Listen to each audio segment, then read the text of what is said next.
Pessoal, vamos começar agora, primeiramente bom dia, né?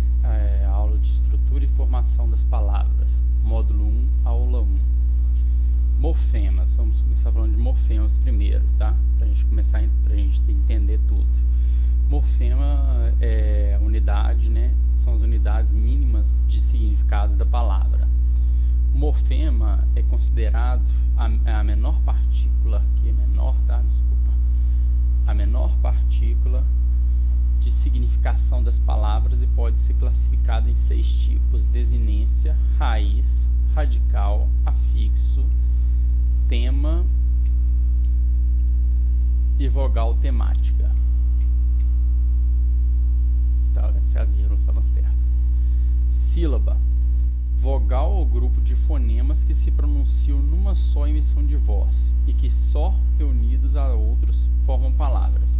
Exemplo de sílaba: a palavra amor. A palavra amor está dividida, né, em grupo de fonemas pronunciados separadamente. Amor. São 2 fonemas aí, né? Amor. A cada um desses... São 2 sílabas aqui, quer dizer, né? E um grupo de fonemas ali no caso, né? A cada um desses grupos... por exemplo, um fonema é a letra T, por exemplo, entendeu? É um som, tá? Emitido. A cada um desses grupos pronunciados numa só emissão de voz dá-se o nome de sílaba. Numa só emissão de voz, amor. A gente emitiu uma vez só a emissão de voz, né? Então é uma sílaba. Em nossa língua, o núcleo da sílaba é sempre uma vogal. Não existe sílaba sem vogal e nunca há mais do que uma vogal em cada sílaba. Lembramos que pode-se ter uma vogal e uma semivogal, no caso de ditongo, tritongo, né? Para entendermos morfemas, pegamos a palavra desinibidinha. Negação. É mais um morfema e carrega sozinho um significado, que é o significado de negação. O des é um morfema. O que significa esse des? Isso que é um morfema, entendeu? Ele carrega o significado de negação, o des. E ni é o radical, é o morfema que concentra a base do significado da palavra. É a parte central da palavra.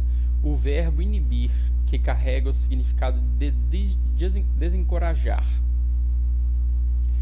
Inha, que se divide em 2 morfemas. In, diminutivo, a, denominação de gênero. Carrega o significado de mostrar qual o gênero daquela palavra, se a palavra é masculina ou feminina. E esse in aqui é de diminutivo. Um fonema é menor que um morfema, e morfema é menor que uma palavra, lógico, né? Por exemplo, fonemas podem ser as letras, no caso, né? A gente pode pegá-las. E morfemas são significados, né? E as palavras são palavras inteiras. Por exemplo, pode ter só o radical no morfema, né? Pode ter só a desinência dele, né?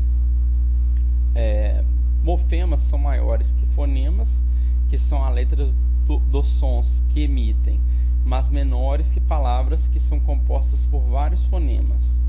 Radical é o centro de significado da palavra, a base a qual se adicionam os demais morfemas. Responsável por irmanar as palavras de uma mesma família, atribuindo-lhe uma base comum de significação. Pedra, tá vendo? Só o pedre que tá ali, ó. Esse é o radical, pedre, que origina pedreira, pedraria, empedrado, apedrejar, pedregulho, pedreiro. O radical é o que estrutura o campo semântico, o campo de significado. Ele é o responsável por irmanar a família de palavras de um mesmo radical. O radical, como vamos ver, quase nunca se altera, quase sempre é o mesmo, imutável. Igual no caso ali, o radical sempre o mesmo aqui, tá vendo?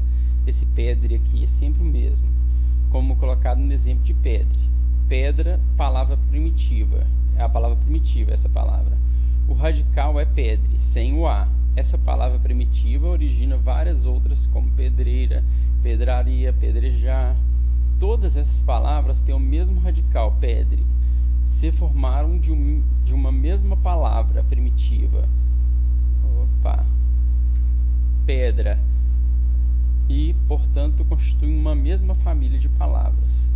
Por favor, se inscreva no canal e entre no site www.anjoacademy.com.